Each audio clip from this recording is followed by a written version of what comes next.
I wanted to talk about why Matchbox is underrated. Many people have this sentiment that Hot Wheels is far superior to Matchbox and Matchbox doesn't really make great cars. I don't know why people have this attitude. I know not everyone feels that way. There are a lot of people who collect Matchbox as well as Hot Wheels, but they are made by the same company and they shouldn't really be that far off from each other. And I feel that Matchbox is quite underrated. I don't feel that Hot Wheels is that much better. Hot Wheels does make some cool cars.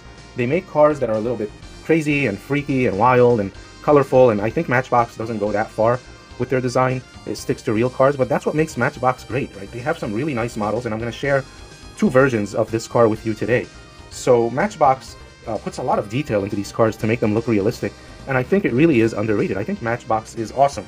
So I'm going to share with you this Lexus LS400, 1994, one of the best cars ever made, and I have two versions of it. There's one I haven't opened yet. I dug them both up. I was just thinking about my 90s cars and 80s cars, and I thought I'd dig up some of them. And these were the two I managed to find right away. Look at the cockpit. Let's start with that because you can see through the window here, and you could see the stick shift or the shifter, whether it's stick or automatic, the steering wheel, the center console. In this case, it would be tape or possibly CD. We didn't have touchscreen in the 90s. And look at the seats. You could see the rear seats as well. Very beautiful detail, very detailed cars. And I love the way it's built. Let's talk about the paint next. So again, beautiful 90s color. This is that metallic golden color. You did see a lot of this in the 90s. And also the two-tone. So you don't see too much of this now, where 25% to 30% of the vehicle is a different color than the rest of the vehicle. There are some models that do this, but they don't do it in this exact way. This is a very standard 90s design. Doesn't mean all the cars in the 90s came like this, but it was common to see. And if anyone did live during that age or was aware of cars and driving during that age, it's a very nice looking car, and this will bring back some memories. Look at the back here. Very nice detail. This car is worn and old, so you can't see it too well, but it's supposed to be the Lexus sign. You could see the Lexus writing. Beautiful paint around the light, right? Sometimes Hot Wheels doesn't do this. You don't have this. They just make it all one color.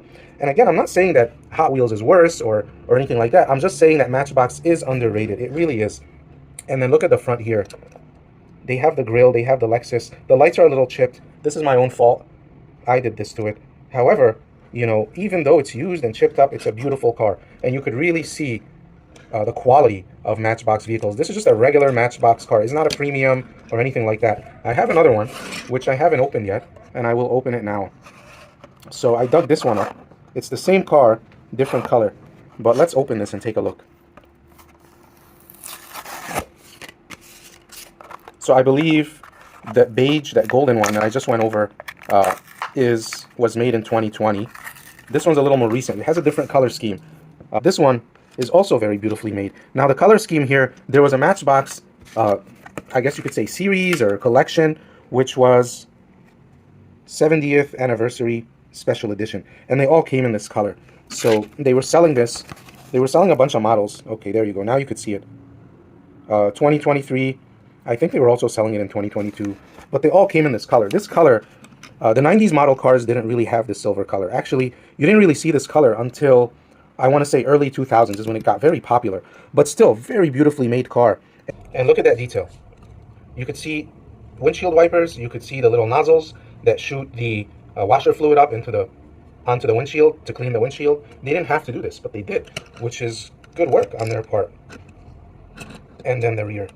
Now here you could see the LS400 70, and that's for 70 years, and the Lexus emblem, and again, well painted lights. On this one, it doesn't have the 70 on the license plate because it's not the special edition, 70 years special edition.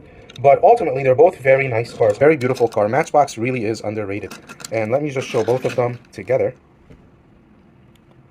And just just as a side note, in the real world, this is one of the best cars ever made. Very solid car. But that's all. You know, if you think Matchbox is underrated, the same way that I do, or if you feel that Matchbox is underrated, just let me know. Let me know what you think.